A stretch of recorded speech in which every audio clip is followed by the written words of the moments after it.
So I'm Arctica, duck! a duck? Where? Ah! Surprises can come in many forms. Sometimes it's a surprise birthday party where everyone hides in a dark room and jumps out after you turn the lights on. Other times it's a jump scare or a surprising plot twist in a movie. And sometimes it can even be as simple as something spoken in conversation that seems a bit unexpected. As we explored in the previous video, a deviation from convention can be somewhat humorous to us. This is because the surprise catches us off guard, and we might laugh as a result of that. So in the continuation of exploring different avenues of humor, I'd like to explore the phenomenon of frame shifting, why it's surprising, and how it's used to create humor.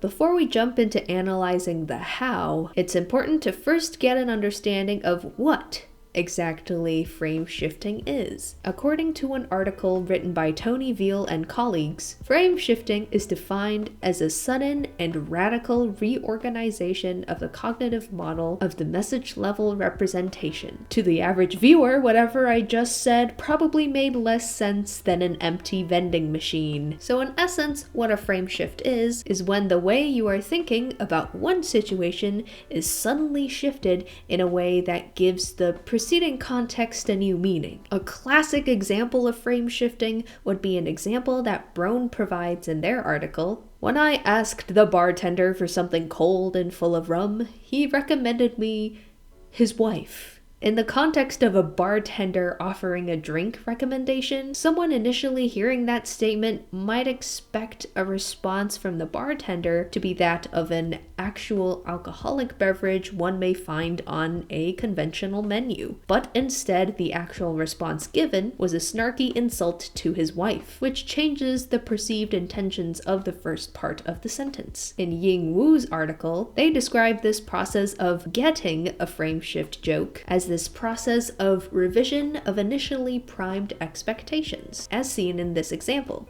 So, now that we know a bit more about frame shifting and its influence on surprise, let's talk humor.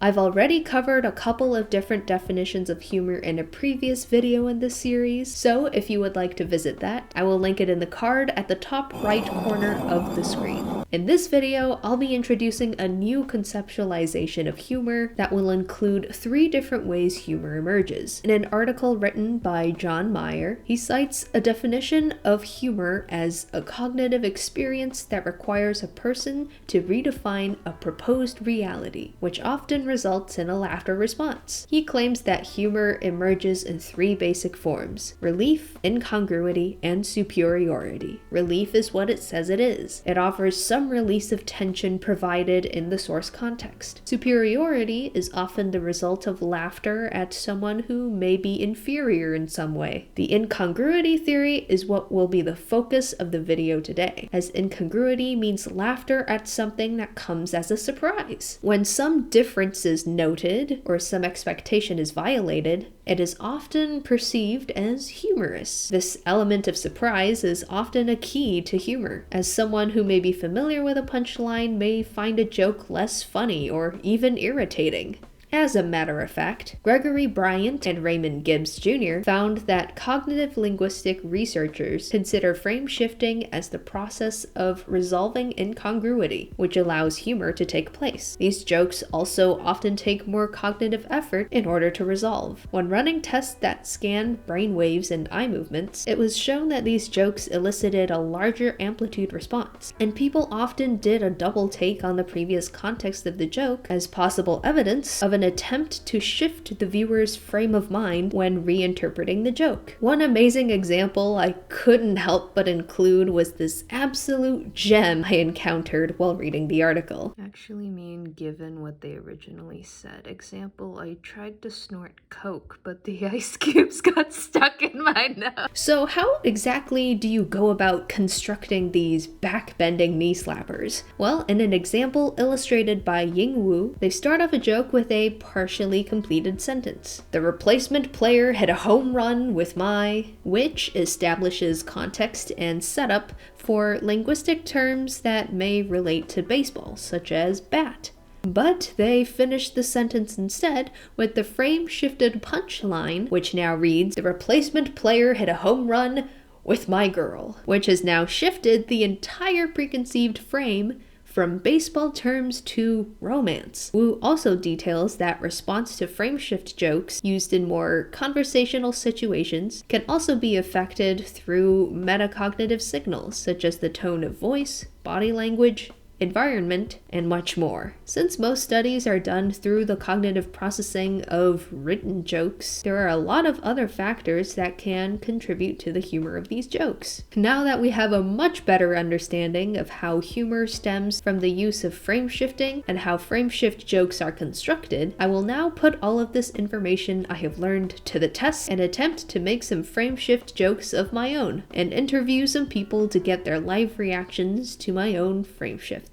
I can already tell this is going to go horribly wrong. You see a lady pacing around in distress on the phone, walking out from a veterinarian's office. You hear her say, "Please tell me you found a cure for my salmon. Please do hurry. I've only got 3 hours to marinate it for the barbecue tonight." Cool.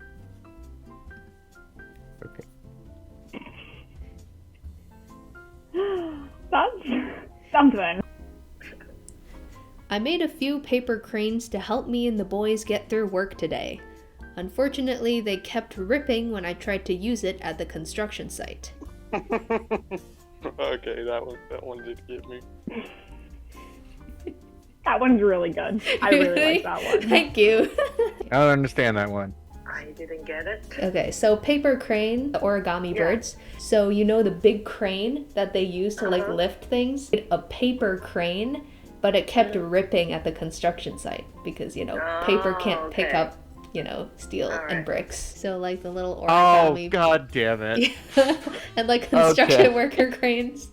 Yeah, okay. If you said origami, I might understand better because for me it's different language.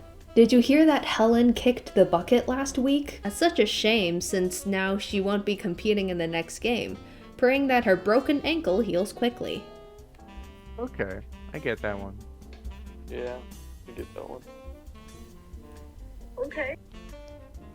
What was the full context of that one?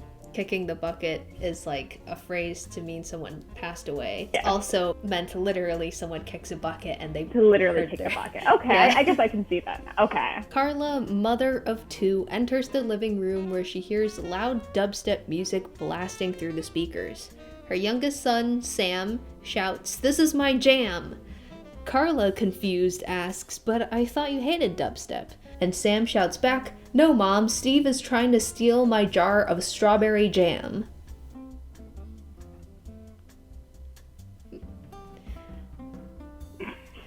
No, that's funny. Do you understand that one? No.